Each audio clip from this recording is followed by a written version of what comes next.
Shalom, selamat malam, saudara-saudari dalam Kristus yang terkasih. Selamat datang di program talk show Task Force Doa dan Konseling dari Majelis Pendidikan Kristen di Indonesia yang disiarkan melalui YouTube MPK dan Bara Digital Ministry pada malam hari ini. Pada kesempatan kali ini, kita akan membahas sebuah topik yang sangat relevan dengan realitas kehidupan generasi muda saat ini, yaitu jerat judi online dan pinjaman online bagi generasi muda. Ini merupakan sebuah isu yang sungguh meresahkan, tidak hanya di kalangan remaja, tetapi juga di tengah keluarga dan sekolah Kristen. Untuk menjawab tantangan zaman ini, malam hari ini Bapak Stephen William Joseph SH, beliau merupakan Ketua Pengurus Yayasan Pionir Indonesia yang akan membantu kita membuka wawasan kita terkait topik malam hari ini. Namun sebelumnya saya mengajak kita terlebih dahulu untuk duduk dalam pimpinan Allah Roh Kudus. Kita serahkan pelayanan ini dalam pimpinan Tuhan, kita berdoa. Bapa di dalam surga, terima kasih Tuhan pertolongan-Mu bagi kami. Kami mengucap syukur untuk hari yang boleh kami lewati, dan kami tahu ada tangan Tuhan yang penuh kuasa, yang senantiasa menjaga dan melindungi kami. Kami mengucap syukur pada malam hari ini, untuk waktu yang diberikan oleh Bapak Stephen berbagi kepada kami melalui streaming pada malam hari ini. Kiranya Tuhan memberkati, dan hamba-Mu selaku host kiranya juga Tuhan pakai. Terima kasih Bapak, kami serahkan sepenuhnya waktu ini di dalam pimpinan Tuhan. Di dalam nama Tuhan Yesus Kristus kami berdoa. Amin. Baik, shalom Bapak Stephen, selamat malam Pak. Shalom, selamat malam. Iya, baik Bapak Stephen, izinkan saya menyampaikan pertanyaan Pak Stephen sesuai dengan topik yang sudah saya bacakan tadi. Apa yang membuat judi online begitu menarik bagi generasi muda saat ini, Pak Stephen? Silakan. Oke, pertanyaan yang sangat bagus untuk membuka video dan edukasi hari ini. Jadinya tentang kenapa sih judi online, pinjaman online ini menjadi menarik. Yang pertama mungkin kalau kita bisa sampaikan sangat mudah diakses. Sangat mudah. Artinya judi online, pinjol, dan kegiatan-kegiatan yang sebenarnya negatif ini sekarang itu gampang sekali. Kalau mungkin dulu aksesnya sulit. Misalkan kalau kita kasih contoh judi itu kita harus datang ke satu tempat yang menyediakan, yang kalau di Indonesia ini kan ilegal, ada hukumannya, pidana, jadinya mungkin orang takut datang. Tapi kalau judi online ini sama persis seperti game-game online pada umumnya. Jadi seperti main misalkan Candy Crush dan lain-lain, tapi ada unsur judinya, ada nilai rupiah yang dimasukkan atau bahasanya itu di top up. Nah, jadinya ini sangat mudah diakses nih Bu. Nah, ini yang biasanya jadinya anak-anak muda, jujur sangat amat banyak yang terjerat. Dan usianya itu rata usia-usia masih dalam usia sekolah. Tidak sedikit anak SD, bahkan SD, SMP, dan SMA. Apalagi yang kuliah, apalagi yang di atasnya ya. Kita ngomong fakta yang kita temukan saja yang di SD, SMP, dan SMA itu sudah ada. Jadi apalagi kita tahu judi online dan pinjaman online ini sangat berkaitan. Dalam arti ketika orang judi online, biasanya mereka akan menghabiskan seluruh uangnya. Kalau anak-anak sekolah nih, jajannya. Belum lagi ngambil-ngambil dari duit orang tua atau bohong-bohong. Nah, tapi kalau sudah dilakukan semua itu, biasanya kan mereka kena marah nih, misal orang tuanya tahu nih, wah lu kamu ngambil-ngambil ya, nakal kamu ya, dimarahin, oke. Tapi mereka kecanduannya itu belum lepas. Nah, ketika belum lepas ini, akhirnya mereka mulai beralih, salah satunya itu pinjaman online ilegal. Yang kita tahu itu sangat amat bahaya karena apa? Dari pokok bunganya.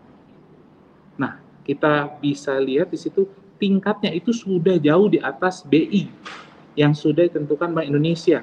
Nah, sehingga ketika orang melakukan pinjaman sudah pasti nggak bisa bayar Karena telat sehari aja mungkin bunganya bukan 0, berapa, tapi bisa sehari itu 5%. Jadi 1 bulan itu bisa 150%. Jadi otomatis memang dibikin orang tidak bisa bayar sehingga harus nunggak. Nah itu kan modus-modus yang ada di lapangan. Jadi itu yang bikin menarik karena mudah diakses. Ya.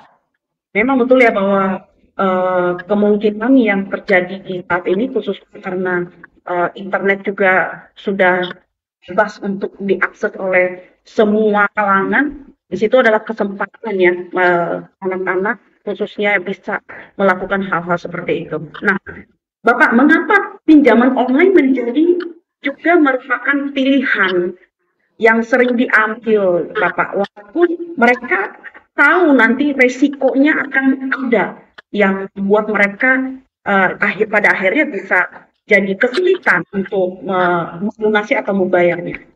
Demikian. Oke, izin saya jawab. Jadinya ada 2 hal, Bu. Hal yang pertama, itu sangat gampang cara mengaksesnya. Dalam arti apa?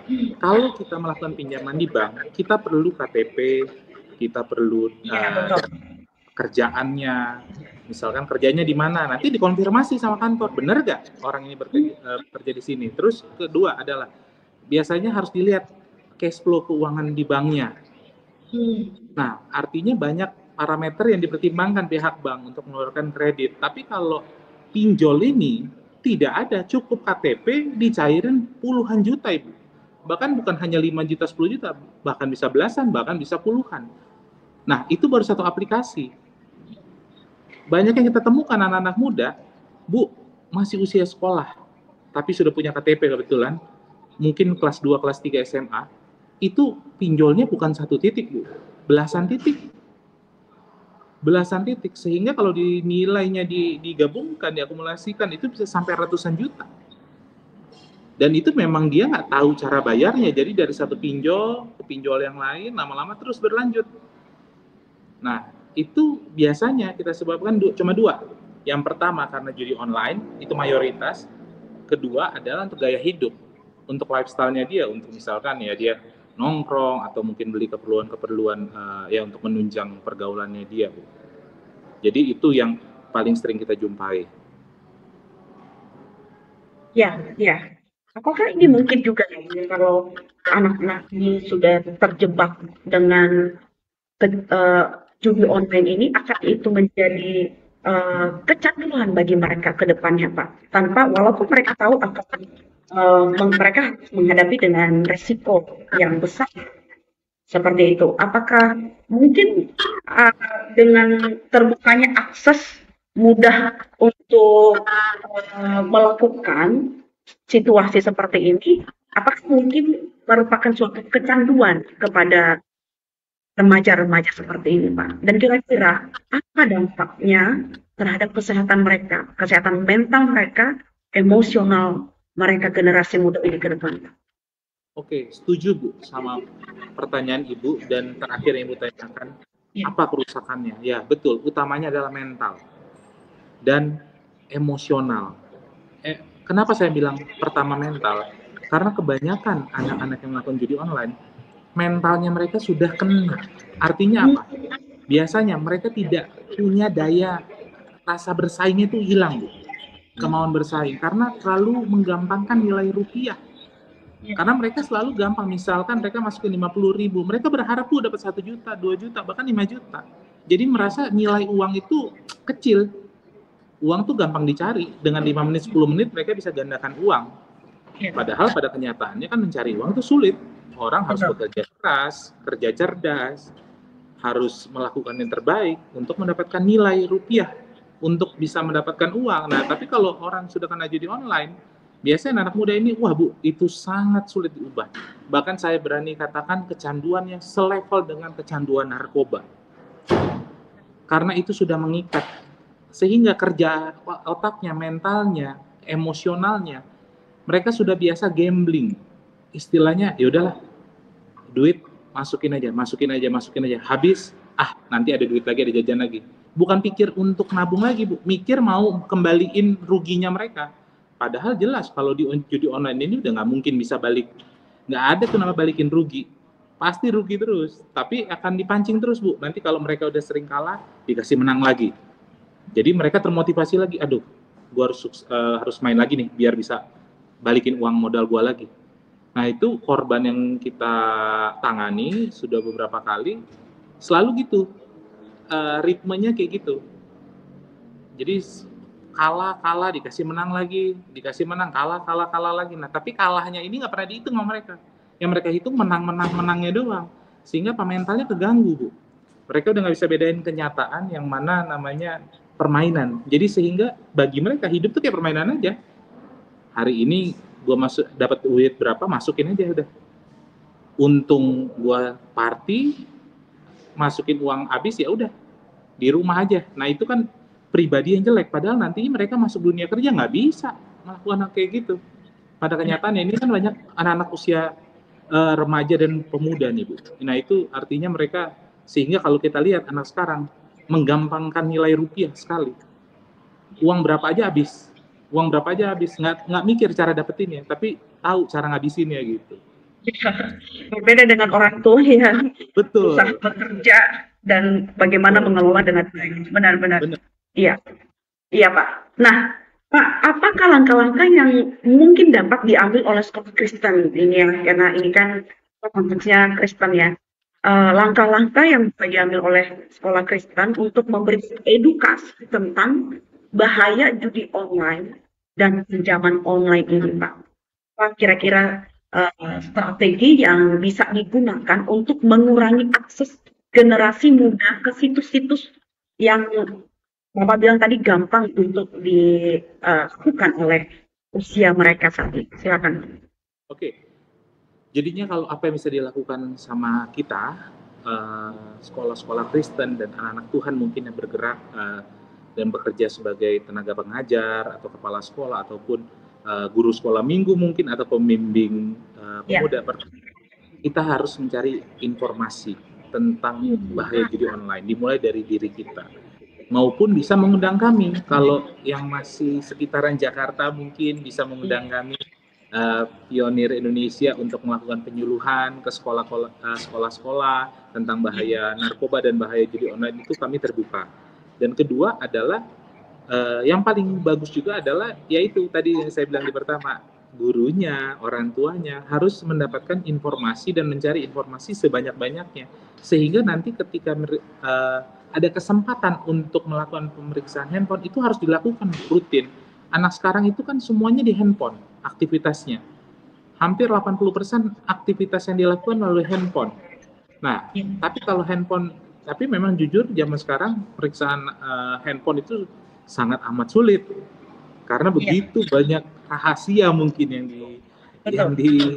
sehingga ya memang mereka nanti akan tersinggung atau mungkin kecewa, tapi ini harus dilakukan demi anak kita, demi keluarga kita, jauh daripada judi online dan pinjaman online. Karena kalau sekali kena, biasanya Bu, ketagihan Bu.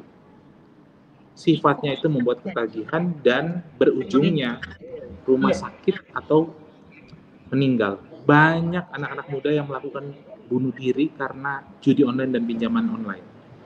Angkanya bukan 1-2, tapi banyak. Setiap tahunnya ada. Kita mungkin sering lihat berita online maupun di TV, kejadian bunuh diri anak-anak muda, gantung diri atau loncat dari gedung. Itu coba deh, cari lebih dalam. Biasanya latarnya pinjaman online. Karena yang mereka nggak tahu juga, mereka kan biasa gini Bu. Ini saya lihat riset, anak-anak muda ini nggak takut pinjol. Nanti gue tinggal ganti nomor, siapa bilang? Pertama, BI checking kena. Kedua adalah pihak pinjol itu akan pakai eksternal, orang-orang bayaran, debt collector. Nah itu yang nggak mungkin pendekatannya baik-baik, halo apa kabar, nggak mungkin kayak begitu. Akan disamperin di rumahnya, diteror, dilemparin batu rumahnya. Nah sehingga mentalnya kena juga Bu, karena itu kan ilegal. Tapi ketika kalian setuju, kalian masuk, mengisi data diri, melakukan pinjaman, otomatis pinjamannya itu kan ada SNK-nya, kalian agree aja. Berarti kan, nah itu yang kita selalu lakukan edukasi juga.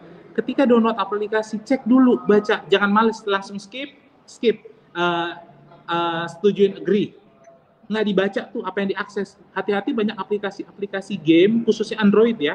Ketika download game, hati-hati ketika download game, karena banyak game yang menawarkan pinjaman online atau judi online. Bahkan banyak game yang men-share data kita, data pribadi kita di-share. Sehingga tiba-tiba kalau kita lihat di log telepon kita, banyak telepon masuk nomor-nomor tidak dikenal. Itu mau menawarkan judol dan pinjol. Atau tiba-tiba di WA, Kak, bayar Kak. Padahal kita nggak pernah melakukan pinjaman, tapi data kita, karena kita download game-game yang ada di Android biasanya, Bu. Jujur aja banyak nih, saya bukan diskriminasi pemakai Android, Bu, tapi mungkin datanya tidak sebagus Apple, iPhone. Jadi sehingga kalau kita download Android itu tiba-tiba nanti masuk banyak iklan. Game-game karena apa? Kita salah, kita nggak baca, kita agreein semua apa yang diminta. Nah itu harus hati-hati. Jadi sama buat anak-anak sekolah kita selalu nasihatin, Bu, ketika bersama temen jangan sembarangan pinjemin handphone. Karena banyak kejadian pinjem handphone, rupanya temennya cuma 5 menit. Bentar ya bro, gue ke depan. Dia lakukan pinjaman online, Bu. Karena secepat itu dananya masuk. Nggak butuh waktu lama, nggak kayak kita ke bank ngajuin gitu ya, kredit dan lain-lain. Nah itu mohon hati-hati. Dan jangan mau KTP-nya sembarangan di-share atau diminta sama teman, bro, gue pinjam KTP lu nih buat ini dan itu. Jangan sembarangan, karena data pribadi kita itu sangat amat penting. Apalagi informasi-informasi yang bisa dibilang pribadi, tolong jangan di-share maupun ke teman atau maupun ke pasangan. Kalau belum jadi suami istri atau masih pacar, jangan. Karena banyak kejadian juga, Bu, cowoknya, ada ini kita cewek yang konsultasi ke kami, cowoknya melakukan pinjol sampai 80 juta, Bu. Tapi pakai atas nama ceweknya. Terus cowoknya kabur aja. Nah, itu mohon difokus ketika kalau menonton video ini untuk bisa melihat jangan sembarangan memberikan data pribadi atau men-share data pribadi kita. Ya, buat seluruh anak-anak remaja pemuda yang mendengar atau orang tua yang mendengar siaran itu juga boleh diinfokan ke anak-anak, edukasi anak-anaknya supaya tidak jadi korban ya, walaupun bukan mereka pelakunya atau tidak karena temannya seperti yang tadi info, tetap berwaspada. Nah, Pak, bagaimana peran keluarga juga dalam mencegah generasi muda, khususnya anak mereka ya, dimulai dari anak mereka dulu dalam keluarga, supaya tidak mudah terjerat dalam judi online dan pinjaman online ini, Pak. Kan orang tua memang sudah memberikan handphone seperti itu pada anak-anak mereka, tetapi tidak 24 jam. Orang tua untuk mengontrol itu. Mungkin ada tips-tips yang harus dipelajari oleh orang tua ketika memberikan percaya pada anak-anaknya untuk pegang handphone supaya mereka tidak terjebak dalam judi online. Silakan. Oke. Mungkin ini ya salah satu poin penting yang harus benar-benar kita pelajari adalah ketika kita sebagai orang tua ya kita bertanggung jawab penuh. Utamanya bertanggung jawab kepada anak itu bukan hanya guru tapi orang tua. Karena waktu paling banyak dihabiskan di rumah. Nah, jadinya kalau kita pertama ya kalau kita yang utamakan adalah Tuhan, kedekatan kita dengan Tuhan itu akan berpengaruh juga kepada kehidupan kita berkeluarga. Dalam arti nanti ketika dimulai dari diri kita punya hubungan yang baik dengan Tuhan, otomatis anak akan melihat sosok orang tua. Nah, ketika sudah melihat sosok orang tuanya dekat dengan Tuhan, ya kita sebagai orang tua harus merangkul anak dekat dengan Tuhan. Nah, itu yang pertama. Kedua adalah kita harus memiliki kegiatan positif bersama. Kalau bisa dilakukan bersama orang tua dan anak. Jadi jangan hanya misalkan kita mau nih anak kita hobinya bola, oke, anaknya aja udah kita tahu bayar lesnya anak, kita nggak tahu perkembangannya, kita nggak tahu dia benar-benar datang atau. Jadi seperti itu, Bu. Jadinya orang tua harus hadir di dalam setiap kegiatan-kegiatan yang dilakukan dengan anak. Jadi bukan hanya kegiatan anaknya saja, tapi ikut hadir, ikut serta dalam kegiatan-kegiatan anak. Dan ketiga, mungkin yang terakhir, kita harus bijaksana dalam arti apa? Kita harus mengawasi. Kita juga bertanggung jawab sebagai pengawas di rumah. Jadi pengawas bukan hanya tubuhnya, tapi kegiatan di media sosialnya juga kita harus awasi. Jadi dari handphonenya itu kita harus misalkan cross check atau kita masukkan aplikasi untuk tracking anaknya, itu langkah-langkah pencegahan yang baik. Jadi anaknya juga tahu kalau orang tuanya itu memang menjaga dia. Jadi ketika dia mau memutuskan bertindak yang negatif, dia akan berpikir berkali-kali. Jadi dia tahu orang tuanya ini sayang, orang tuanya ini aware sama dia. Jadi kalau kita cuek-cuek aja, takutnya anak-anak ini ngerasa, oh ya udahlah, santai, orang tua gue juga santai, gue mau main pinjol kayak judol kayak, kayaknya nggak masalah deh. Tapi beda cerita kalau orang tuanya hadir, orang tuanya tempat cerita. Nah, ketika mendengar video ini, menonton video ini, ya harapannya kita mulai nih diomongin ke anak. Jadi sebelum anaknya terjerumus, kita harus tampil duluan, sampaikan bahayanya, kasih tahu fakta. Misalnya kita kasih tunjuk fakta, 80% pengguna pinjol dan judol itu usia 17, 18, 19 sampai 24 tahun. Nah, berarti kan ini usia rentan nih. Kalau anak Bapak Ibu masih SMP, SMA, dan kuliah, ini kan usia rentan. Market utamanya dari judol dan pinjol. Nah, itu berarti harus kasih perhatian, kasih tahu apa sih bedanya game online sama judi online. Nah, kasih tahu misalkan kalau yang judi online ini biasanya menggunakan uang atau malah harus melakukan top up. Nah, ini harus disampaikan. Jadi pencegahan itu sudah dilakukan, dan mungkin terakhir kalau anak-anaknya sudah kecanduan, apa yang harus ditangani? Nah, kalau yang ditangani adalah pertama bawa ke expert. Ke expert ini apa? Misalkan bawa ke psikolog. Nah, tapi bisa juga konsultasi sama tokoh agama, misalkan pendeta atau guru kalau di artinya untuk sharing, ditanganin dulu. Tapi kalau kita lihat tingkat kecanduannya seperti apa, ada ibu yang sampai dimasukin ke rehabilitasi. Nah, akhirnya sembuh karena selama ini orang tuanya udah aktif, Bu. Sebenarnya orang tuanya udah aktif, udah pernah sita handphonenya seminggu, dibalikin main lagi, Bu, judi online.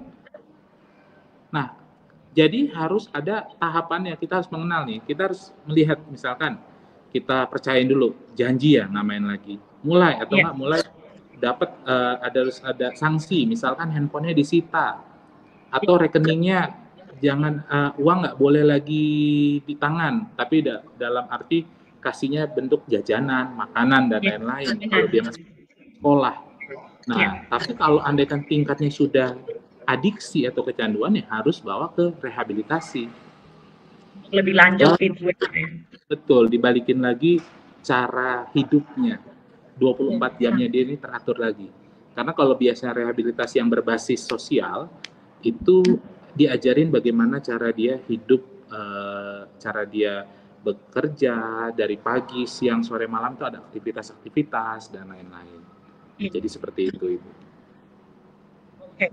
Itu mungkin tips-tips untuk orang tua yang punya anak remaja, bahkan juga mungkin pembina di pemuda, remaja, atau juga sebagai guru di sekolah Kristen. Nah, Pak, pertanyaan yang terakhir, Pak, apa yang merupakan